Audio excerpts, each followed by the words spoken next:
Hey everybody, Dan here with Pain Free You. Today's topic: why using medical labels to describe symptoms is a really bad idea. So we'll get to that in a second. I'm going to breathe a little bit, let my body go loose, limp. Somebody commented that made him crack up. So glad to make you smile a little bit. Laughter is the best medicine, as they say.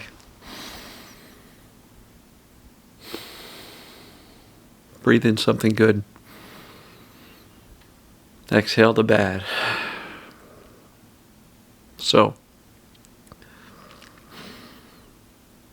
why using medical labels or terminology to describe your symptoms is a really, really bad idea. So, there's a lot of interesting medical terms and diagnoses that are out there.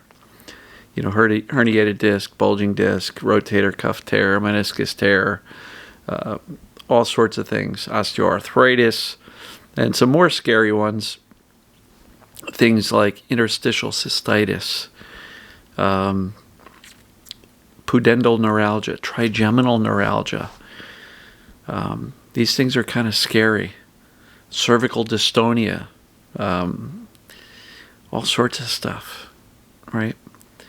And I know those are the diagnoses you've been given. Oh, by the way, fibromyalgia, CRPS, right? Chronic regional pain syndrome, CFS, chronic fatigue syndrome. And so if you're following my videos, you're aware of the concept of TMS, perhaps Dr. Sarno, and then my work, which I really have, really developed the concept of perceived danger creating symptoms. So perceived danger pain or symptoms, or perceived danger syndrome, somebody suggested. Not sure if you guys like that current term. But here's the deal. There's a way for you to tell whether or not your medical label is accurate or not. So there are 6 assessments on my website. They are painfreeyou.com/start. There's a getting started page. There's a pain test and also a FIT assessment. Between the two of them, you're going to get a really good idea if your brain is creating your symptoms based on perceived danger. If it is, I'm going to really strongly encourage you to drop every single medical label, terminology, or diagnosis you've ever been given by the doctor, or even more interestingly, self-diagnosed yourself with based on symptoms. Once you've ruled in TMS and perceived danger as the cause of the symptoms, it's a really, really bad idea to keep on saying, I've got chronic fatigue syndrome, fibromyalgia, CRPS, pudendal neuralgia, trigeminal neuralgia. If you're in the TMS world and you're following along with this stuff, please stop using those medical terms. And here's why it's a really, really, really bad idea. Because every time you use a medical label, it holds more authority and more weight and more fear and more perceived danger. Because if you've been given any of those medical labels or diagnoses, and you've been in that world and you've had these symptoms for a while, you've got a whole library stored up in your brain of every negative, scary thing you have ever heard. Every single negative thing you have ever heard about that diagnosis and the people with it. And, horrible stuff like doctors telling you there is no cure. Get used to it. Learn to live with it. Or even worse, you're feeling good? Oh, that's great. Somebody just told me this story. Their neurologist, when they were feeling good, their trigeminal neuralgia, facial pain, was gone. And the doctor says, it will come back. And I have to say, that is the most irresponsible thing for a doctor to do, because essentially he took this person's joy at being pain-free ripped it out, stomped on it, lit it on fire, and kicked it into the gutter by saying it will come back. All right? That's called a nocebo. And if the brain hears that and we feed it with fear and we ruminate on it and we think about it, it's more likely to happen than if the doctor said, that's wonderful. You're going to do great. When you can disconnect from the medical label that's been given, what if you don't have trigeminal neuralgia? What if you just have pain in the face caused by your brain perceiving danger? Sounds a lot less terrifying because that does not have all of the TN community's fear and hopelessness and despair and terror. Same thing for some of these other ones, chronic fatigue, CRPS, right? Fibromyalgia. Those communities are what I call bad neighborhoods. Why? Because they are filled with a whole bunch of people who are believing every negative thing that every doctor and every website ever told them about this condition or diagnosis that they supposedly have. But what if you don't have pudendal neuralgia? What if you've just got pain in your pelvic region? What if you don't have interstitial cystitis? What if you just have bladder pain or discomfort or frequency or urgency created by a brain that has been focusing on the sensations with too much fear and attention? You know, what if you don't have these things? These medical labels are often just, in some cases, just clinically diagnosed based on your description of symptoms, not actually based on a medical definitive test. You know, for somebody with fibromyalgia, you got all these symptoms, you've got fibro. But they can't see it on a lab test. They can't see it on an imaging study. And if you walked into a medical office or a doctor's office or a hospital and said, hey, just coming in for a general checkout, seeing what you think, and you paid them for a whole bunch of tests, you'd most likely be given the thumbs up. Like, hey, you're doing good. There's no problem. Clean bill of health, right? But yet, just because you're describing your symptoms as this, and this, you might get a medical diagnosis of fibromyalgia. And if you go to Google, last time I looked, it said, we don't know what causes it and there is no cure. But don't believe that, because fibromyalgia is not a real disease. I'm not saying the symptoms aren't real. Please do not misunderstand me. And for anybody who's been told they have fibromyalgia, I'm not denying the symptoms or the severity of it or the intensity of your life because of these, variety of symptoms. The pain is real. The pain is absolutely real. It's not in your head, but it's created by your brain. That's a very important distinction. You're not crazy. You're not emotionally disturbed. You're not mentally ill, but you don't really have a physiological problem in your body called fibromyalgia. You have a set of symptoms that the doctors who don't know what causes it and don't know how to get rid of it labeled as fibro. So you see where I'm going with this. The overall concept is that these medical labels are given by people who don't understand the power that the brain has to create these symptoms. And they certainly don't understand the power of the brain that created them has to eliminate them. And they certainly don't understand how come the brain is creating these symptoms. Perceived danger is the cause.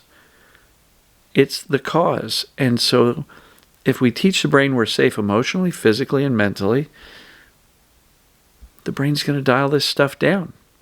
And along with it, anxiety and depression can fade away too, because I've got lots of people who are also having their mental health issues be resolved with, I guess, what I can call knowledge and safety therapy, right? And I'm not a therapist, so I don't know if that term is officially protected for use by only therapists. But knowledge and safety therapy. Do you guys like that term? Should I use it more? But that's essentially what we're doing. My videos are all about knowledge. How does this stuff work?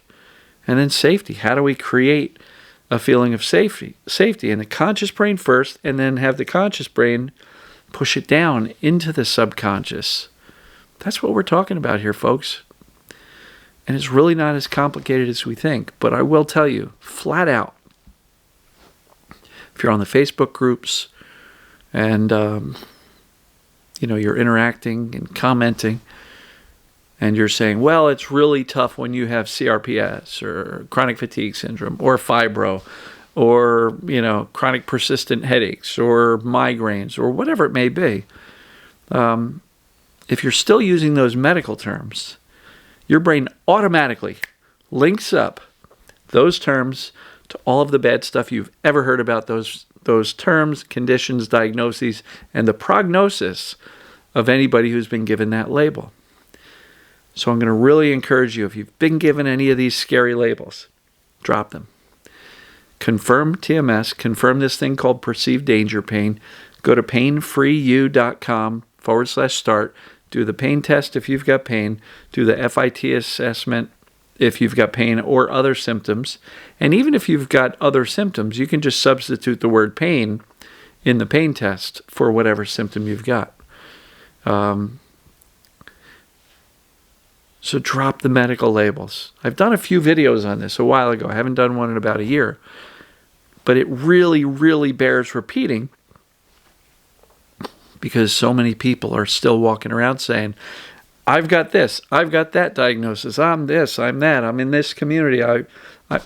Those medical labels are just really keeping your brain in the old thinking of, I have this medical label, thus I have this disease or condition, and all of the fear and darkness and despair that's in those communities that don't know about TMS. All of that is attached every time you use the term, whatever it may be. And so why would we possibly want to use terms to describe what we're experiencing that have all of that negative, fearful baggage attached to it? I know I don't think that's a good idea.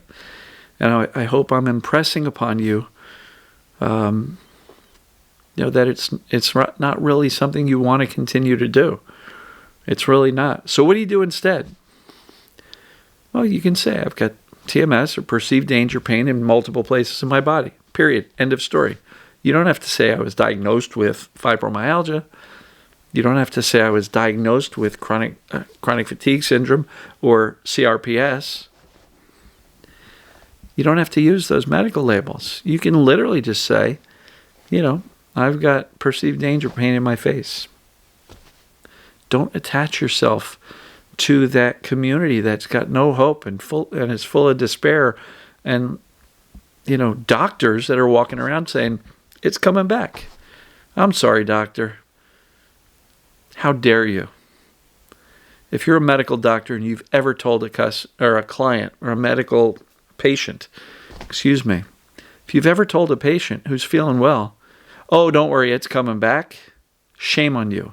That's absolutely horrific for a medical doctor to be giving your patient a nocebo. And if you don't know what that is, you better look it up because it's the opposite of a placebo.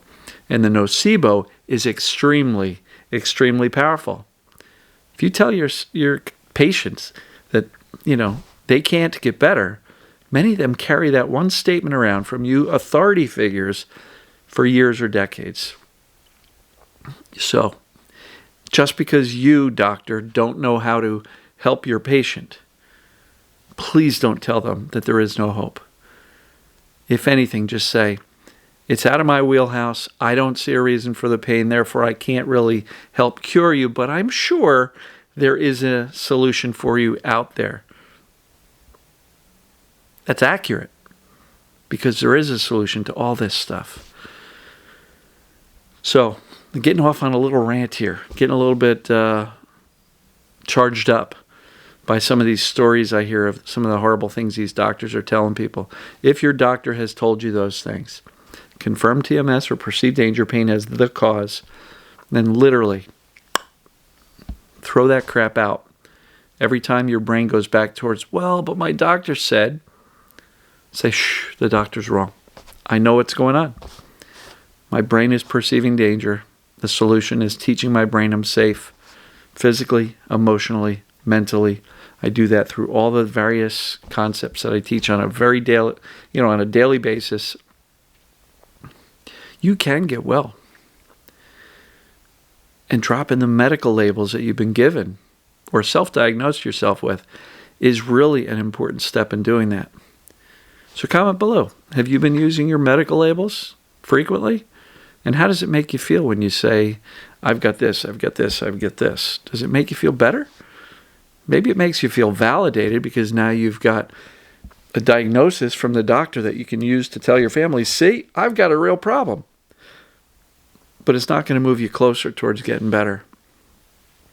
So, for your own benefit, stop using those medical labels and those terminologies so that you can kind of separate yourself from that world of hurt in those various communities where people don't understand how the brain works and how perceived danger works. Separate yourself from that. Start just saying, I got TMS here, I've got TMS there, I've got TMS wherever. And if you don't like the term TMS, use perceived danger pain. I've got perceived danger symptoms. You know? I like that term because it describes right on the front cover what's actually going on. TMS, if you've studied Dr. Sarna, you kind of understand it's the mind-body thing, right? But perceived danger, when you actually use that language, perceived danger pain, perceived danger symptoms, your brain understands it. We're using language that the brain already knows. It's not some acronym of some weird terms. Perceived danger pain. Okay, I get it. My brain's perceiving danger, but perceived doesn't mean actual, if that makes sense. So, love you guys and gals.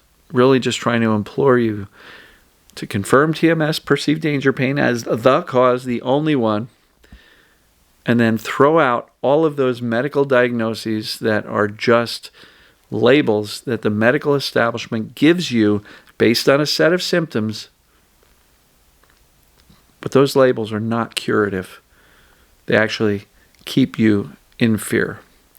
So, love you guys and gals. I really appreciate you. Thank you for listening. Thank you for all the love and support. You're awesome. And, hey, the weekend's coming up. So, go have some damn fun. And we'll see you tomorrow. Take care. Love you.